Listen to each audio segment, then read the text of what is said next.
Знаете, учитывая все то проблемное взаимодействие с eFootball в виде гандикапа, плохого коннекта, ужасного отклика, я никогда бы не мог подумать, что у меня действительно появится возможность испытать один из самых лучших экспириенсов игры в eFootball 2026. Вот хотите верьте, хотите нет, за вот эти года 4-3, что игра существует, я действительно смог поиграть в игру, не испытывая никаких проблем ни с коннектом, ни с откликом, когда все летало, игроки тебя слушались, и это просто потрясающе. И некоторые из вас спросят, а в чем же секрет? А я отвечу просто: P2P. Подключение к соперникам по формату P2P и геймплей полностью преображается, избегая привычных проблем, которые мы испытываем при подключении к конкретным серверам. И в сегодняшнем ролике хочу поподробнее поделиться вот этим своим игровым экспириенсом, также дать парочку советов касаемо P2P подключения и рассказать, что же это в целом такое. А если же вам необходимо приобрести монеты для eFootball Mobile, то это можно сделать на PlayRock по страшно выгодным ценам. Однако, если вы играете на ПК, то на PlayRock также можно пополнить свой аккаунт Steam. Также используйте мой промокод из закрепленного комментария, чтобы комиссия на пополнение упала с 9 до 5%. Приобрести монеты и все остальное на их сайте вы можете в пару кликов, и что самое главное, безопасно. В честь Хэллоуина ребята решили устроить тематический розыгрыш в своем телеграм-канале, и там целых 50 призов, главный из которых iPhone 17 Pro и крутейшие телеграм-подарки. Все это и не только вы сможете найти по страшно выгодным ценам на PlayRock. Ссылка в описании.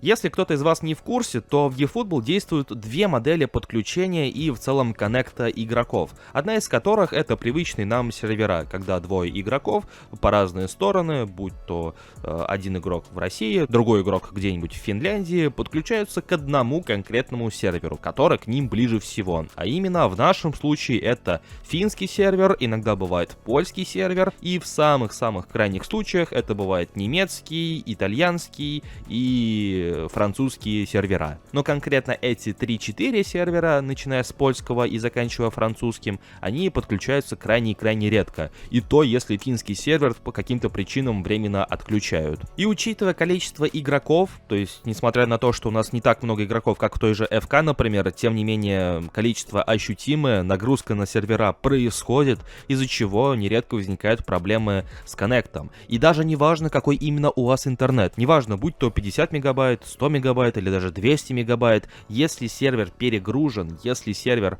испытывает какие-то трудности или вас вообще подключают к самому дальнему серверу, нежели могло бы подключить, то у вас все равно будут гарантированно американские горки по ходу матча, и, к сожалению, вы мало что сможете с этим сделать. И в то же время у нас есть другой тип подключения, а именно P2P, который подключает игроков друг к другу, то есть напрямую, без какого-либо посредника в виде сервера. И получается, что в таком случае люди исходят банально из своей скорости интернета. Хотя вот здесь могу ошибаться, потому что по части технической составляющей, как именно это все работает, я, к сожалению, просвещен не так сильно, как, возможно, некоторые из игроков. Поэтому не судите строго, что называется. Но факт остается фактом, что при подключении P2P игроков коннектит напрямую друг к другу, и вы сможете подключиться к самому ближайшему сопернику. Но, что интересно, подключение P2P в игре работает крайне редко и далеко не во всех режимах. То есть игроки подключаются по формату P2P в каких-нибудь товарищеских матчах, которые создаются в отдельных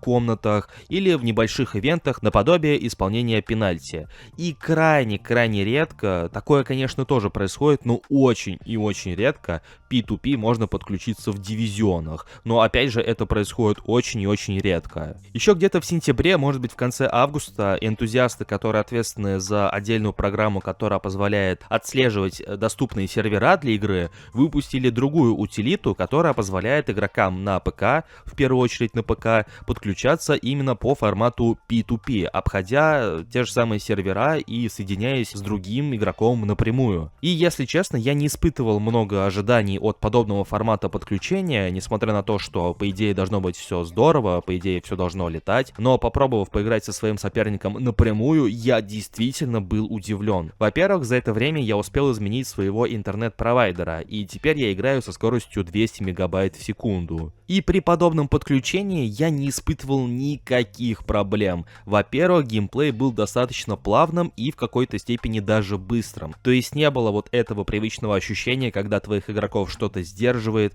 или когда по ходу игрового процесса ты и вовсе осознаешь, что игроки банально не успевают за твоими командами. Будь то ты нажимаешь пас, а они отдают его только через там пару-тройку секунд, или ты собираешься пробить, а игрок долго подстраивается под удар, когда уже мог давным-давно пробить. То есть подобных моментов во время игрового процесса при P2P подключении я не ощущал. Команда буквально летала по полю. И именно в этот самый момент я осознал, почему те же самые игроки из топ-100, топ-50, в общем, все те самые киберспортсмены так здорово играют. Во многом благодаря тому, что у них присутствует действительно хороший коннект. Ибо как бы здорово ты не играл, все зависит от коннекта. Если коннект складывается плохим или средненьким, то тебе скорее придется обороняться и пытаться, грубо говоря, играть на контратаках. А вот что-нибудь получится, и ты действительно сможешь забить и потом защитить счет. Тогда как при хорошем коннекте ты действительно можешь вести игру, можешь разыгрывать какие-то комбинации, которые у тебя на уме,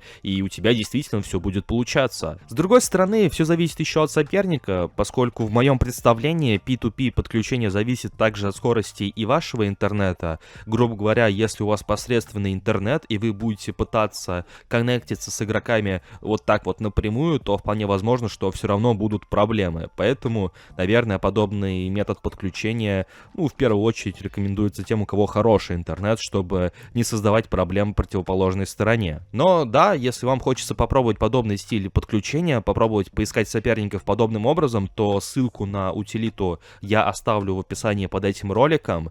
Все, что вам необходимо, так это просто разархивировать ее на своем компьютере, нажать вот на этот вот файл, запустив его от имени администратора, до того, как вы откроете саму игру. То есть сначала открываете этот файл, и только после этого открываете саму eFootball. И начинаете искать соперников, будь то в дивизионах или же в ивентах. Но стоит отметить, что P2P подключение, оно, опять же, не такое распространенное, и в дивизионах P2P соединяет намного реже, нежели это происходит в ивентах или в товарках, где вы создаете лобби-комнату. Поэтому есть вероятность того, что вас будет долго коннектить с игроком или вовсе не будет находить вам соперников. Поэтому это тоже принимайте во внимание. Поэтому если вы попытались запустить эту программу, найти соперников, но вам никого не нашло, то в таком случае вам придется закрыть программу и перезайти в игру, чтобы снова искать соперников по серверам. И как-то вот так вот. Ваши же впечатления от игры при подключении P2P буду ждать в комментариях под этим роликом. Заметили ли вы какую-нибудь разницу, стало ли играть лучше и в целом какие ощущения от игрового процесса при подобном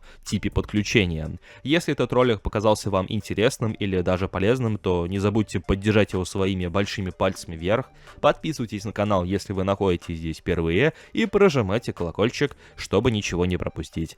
Всем спасибо за просмотр и приятной игры. До скорых встреч!